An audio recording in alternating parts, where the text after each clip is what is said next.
Hello everyone and welcome to ADLDSP 707 using technology with adult learners. This is a spring course and we started yesterday, January 22nd, 2024.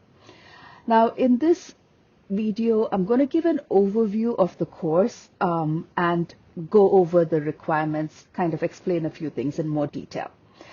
To begin with an introduction, my name's Anita Samuel. I'm an alumnus of the ADLDSP program. I finished my PhD in 2016. So it's kind of nice to always come back and teach some of these courses that I took a few years back. I'm currently an Assistant Dean for Graduate Education and an Associate Professor with the Center for Health Professions Education at the Uniformed Services University. I am located in Bethesda, Maryland, and my office is on the Walter Reed campus. So you see my office behind me. The email, I've given you my UWM email and my phone number for contact. I have to tell you that since I do work a full-time job, I'm usually able to check UWM emails later in the day. My office hours, so I have set up virtual office hours for Wednesdays from 5 to 6 p.m. Central Time. And during this time, it's a free time. You can drop in with any question you have about the course. If you just want to talk, think about some ideas, I'm available for anything. I'll also be doing a little bit of overview of the week and any additional information during that time, which I will then record and share on Canvas. In this video, I'm going to do a syllabus overview, highlight some sections in the syllabus that you should take a deeper look at, and then I'll review the assignments that are there for this course as well. So in the table of contents on the first page of the syllabus, you will see certain items that are listed here. And I'd like to draw your attention to the special notes section. There are a lot of special policy information in the special notes section. So you might want to take a quick read through that and familiarize yourself with it so you know where to go if different circumstances arise. You also might want to take a look at the learning format, how we're going to interact in this course, and the participation policy, because as you know, it's important to know how you're participating and the expectations for the course itself. Now, for the course, the participation, my philosophy is very adult learner oriented. I recognize that you all have a lot of things going on in your lives and it's not always possible to meet the deadlines of a course and things might come up. So I'm willing to explore extensions and be flexible with timelines. You need to let me know as soon as you can, okay? Now, we do have peer review activities and discussion activities. Those are time bound. So that's not something I can be flexible with because it has to happen at a certain time. But for other assignments, we can work together on that. Again, the virtual office hours are a great time for you to stop by and for us to have conversations. Otherwise, you can always just email me as well. Okay. The other thing is you have the grading scheme that's in the syllabus. You've got the course schedule. So there's a nice table laid out with all the requirements and the due dates and everything in that. So that's the course schedule is something that I would recommend you print out and put up in front of you or mark on your calendars as well. All right. One thing I want to highlight in this course is the course materials that we're going to be using. You do not need to buy anything for this course. The digital textbook is available at UWM libraries and I have provided the link. I've also provided a link to a OneDrive folder that has all of the PDFs of the readings as well. in case you want to access it over there. So while the book itself, you can buy it, and it's, I think on Amazon it's around $43, you don't need to. The APA manual, again, it's an optional buy. You might already have it for another course. This is just something that the program requires we list in our syllabus. All other readings for this course are provided on the Canvas site. So again, nothing for you to purchase for this course. If you have any doubts about any of this, please reach out. The big project for this course, and the course itself is built around this, is a course redesign project.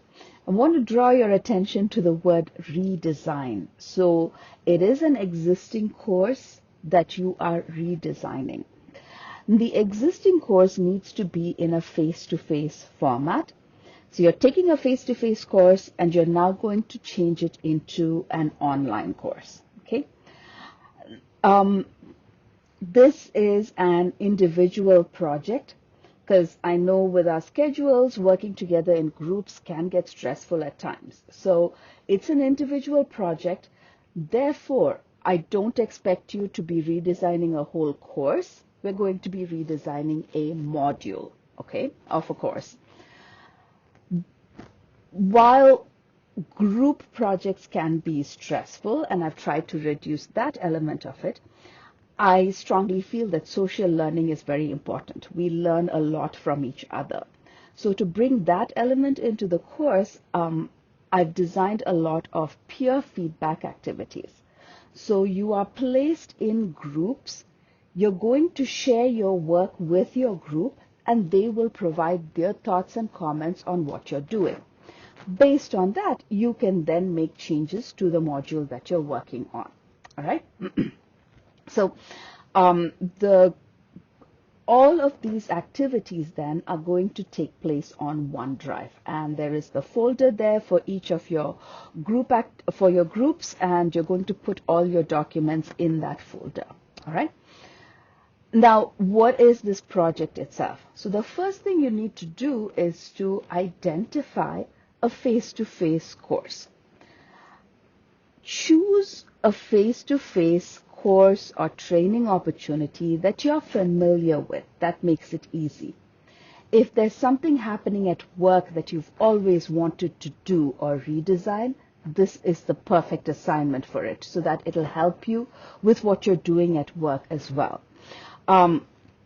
If you have no ideas for any face-to-face course at all, please let me know. I have a couple of course syllabi that were conducted face-to-face, which you can work on making into an online activity. Okay? All right. So what are the different things over here? Now, this project runs throughout the course. Starting from week 1 all the way to the last week of the course, this project is scaffolded. It builds one on top of the other. So you're going to be submitting different things during the different modules. And the deliverables that you're doing will align with the readings as well to help you prep. Okay? Now, the first module and this first week, what you're going to be doing is to submit a training scenario. Basically, what that means is you're going to give me a short paragraph on what is the face-to-face course that you are redesigning, that you're thinking about redesign.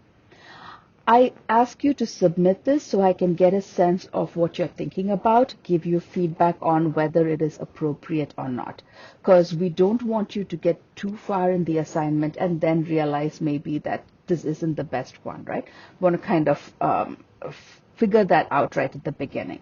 So that's the training scenario. After that, we have lots of different worksheets that you'll be completing at specific intervals, and I'll be talking through them as we come to those modules. So you have the specifications worksheet, you have interview questions that you'll be designing, you'll do a learner persona, problem statement, what if I could. So all of those are happening in the different modules. For each of those, you will have a peer feedback activity. Okay. Now, The module prototype itself, the module, you will create it on Canvas.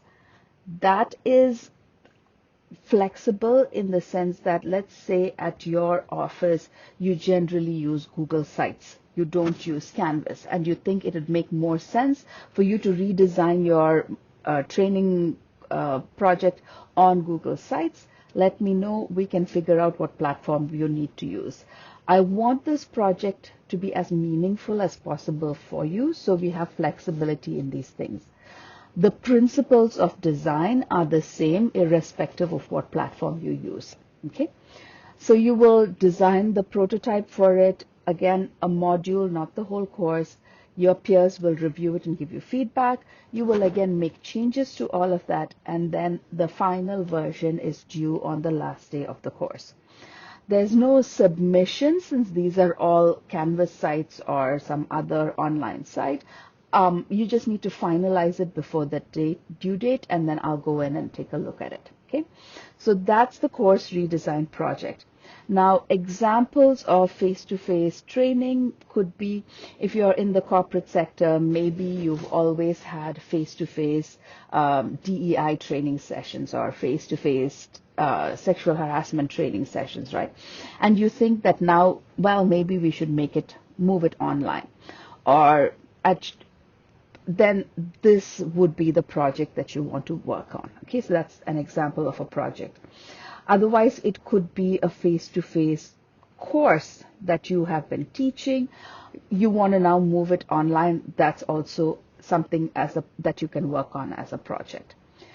If you're not sure, you want to talk through some ideas with me, remember the virtual office hours are a great time for you to do this. Just stop in and we can have a conversation about what you're thinking about. The two other big assignments are the discussion board and reflections. The discussion board is a very typical discussion board for our program. Just go respond to the questions and make your peer responses as well. The reflection paper is going to be a little bit more involved, but I've given prompts for the reflection itself. You just need to follow those prompts and just respond to those prompts, and you've completed your reflection. The reflection is a time when you can synthesize all that you've learned in the course and take a step back and think about, oh, okay, so this is what I'm getting out of the course, right? So it's a time for you to do that, and that's why the reflection piece is there. So those are the big assignments for the course redesign project. You've got discussion boards, and you've got the big reflection paper that's due at the end of the semester. For all of these, again, if you have any questions, please feel free to reach out and ask me. I'm happy to talk through them with you. So that is a brief overview of what this course is about. And hopefully this clarifies some of the questions that you might have. Again, as we go through each module, I'll be adding more information on each of these specifics.